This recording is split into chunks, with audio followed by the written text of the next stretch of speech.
안녕하십니까, 법쌤입니다. 이번 사건에는 과즙세원과 뻑과 사이의 명예훼손 소송이 현재 서울중앙지방법원에서 진행 중에 있다고 합니다.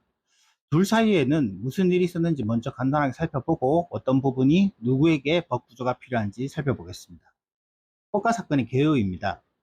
잘 나갈 때는 구독자 110만 명의 뻑가는 자신의 채널에서 과즙세연이 금전적인 대가를 받고 성관계를 가졌으며 라스베가스에서 도박을 했다는 고 암시한 것으로 알려져 있습니다.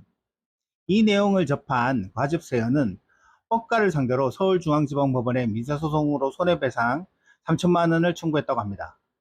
우리나라 민사소송에서는 원고 과즙세연이 되어서 피고 뻑가의 본명과 주민등록번호를 특정을 해서 소송을 해야 하는데, 피고 뻑가는 자신의 신상을 철저히 비공개를 하였기 때문에 과즙세연은 뻑가의 개인정보를 알 수가 없었습니다.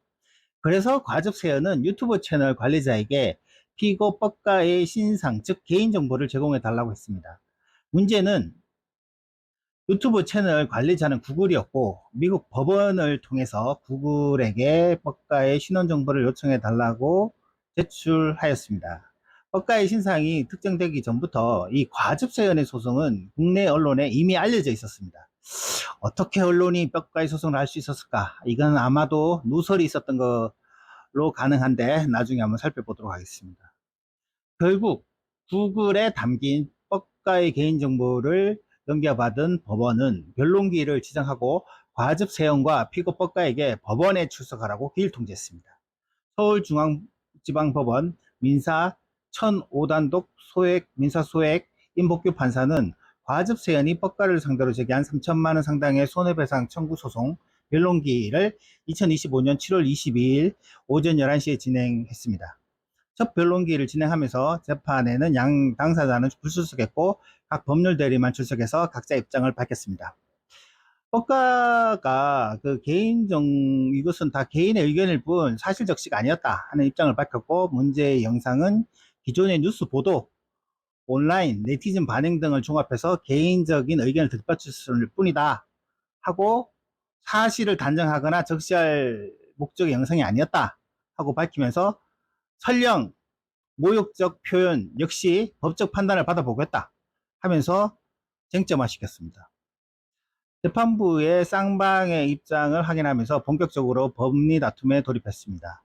온라인에서는 무분별한 인신공격과 익명성의 경계의 법적 판단이 주목되는 가운데, 이번 사건의 콘텐츠 표현의 자유와 피해자 보호 사이에 중요한 선례가 될 것으로 보고 있습니다.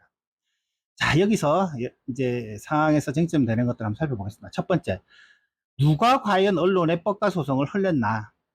이 소송은 지금 현재 뻑가가 소송하고 있다는 사실을 전 국민이 다 알게 됐는데요. 요것을 흘릴 수 있는 것은 당사자, 그리고 법률 대리인, 그리고 법원 직원, 요것이 가능합니다.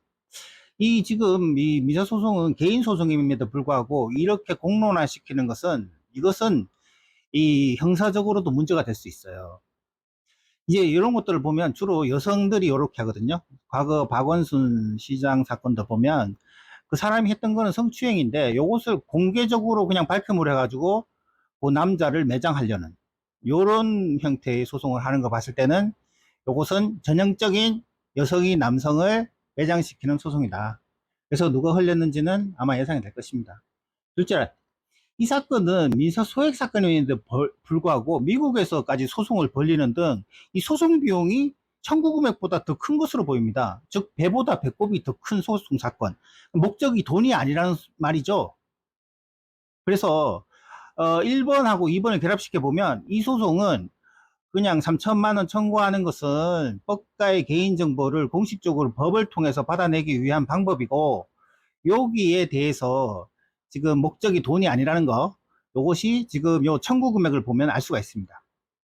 세 번째, 이 뻑가하고 과즙세연이 이 첩기일에 불출석했는데, 지금 이 당사자의 불출석이 과연 독일까 약일까? 자, 이제 약이 된다는 입장에서, 독이 된다는 입장에서 먼저 살펴보겠습니다. 당사자가 불출석하면요, 일단은 판사 입장에서 보겠습니다. 그 판사는요, 반성하는 걸 좋아하거든요. 당사자가 나와서 반성하면서 잘못했어요 하면서 이렇게 조아리는 모습을 좋아하는데, 당사자가 안 나왔다. 그러면 마이너스입니다. 감점이에요. 판사는 일단 당사자한테 말을 할 기회를 줍니다. 또 말씀해 보세요 하고 들어보겠다고. 근데 당사자가 누굽니까? 유튜브 채널에서 입으로만 110만 명을 모은, 구독자를 모은, 말로는 제갈공명입니다. 입으로 사람을 죽일 수 있는. 그런데 왜 나오지 않습니까? 나와서 밝혀야죠, 당당하게. 그래서 이 나와서 밝히는 것은 이 독이라고 볼 수도 있지만, 한편으로는 자기가 떳떳하다, 떳떳한 사람은 나올 수가 있는 것이죠. 그리고 밝히는 데 있어서 의사표시를 하면 그거는 감점이 아니라 판사를 설득할 수도 있는 것이고. 그리고 이제 변호사 입장에서 보겠습니다. 저기 지금 날씨가 너무 덥거든요. 근데 오전에 저기 어디 부산이나 아니면 저기 파주나 어디 강원도에서 재판하다가 서울중앙지방법원에 오후에 온 변호사들 막 힘들고 지쳐가지고 한마디도 못 하거든요. 그래서 판사가 말해봐라 했을 때는 할 말 없다 하는 변호사도 있어요. 응? 그 당사자가 되고 본인이 돼가지고 대리인이 제대로 하는지 안 하는지, 그 옆에 따라가느냐 안 따라가느냐는 큰 차이가 있습니다. 그래서 뭐 변호사만 맡겨놓고 소송 잘하겠지, 절대 그렇지 않아요. 옆에 앉아 있어야 돼요. 그래서 변호사가 또 어떤 부분에 이야기하는데 또 다른 사실을 이야기할 수도 있고, 그리고 적극적으로 안 할 수도 있어요. 그러면 옆에서 본인이 말을 해드려야 됩니다. 그분한테 이런 부분 좀 적극적으로 어필하라고. 그냥 당사자만 내보내고 변호사가 잘하겠지, 절대 그렇지 않습니다. 어? 변호사가 뭐 사건이 한두 개 있는 줄 아십니까? 수십 개, 수백 개 가지고 있어요. 그 중에 한 사건에 불과하고, 그 사건이 그렇게 목매지 않습니다. 본인 사건은 본인이 스스로 챙기셔야 돼요. 그래서 이 당사자 불축성은 독이 될 수 없고 약입니다. 예?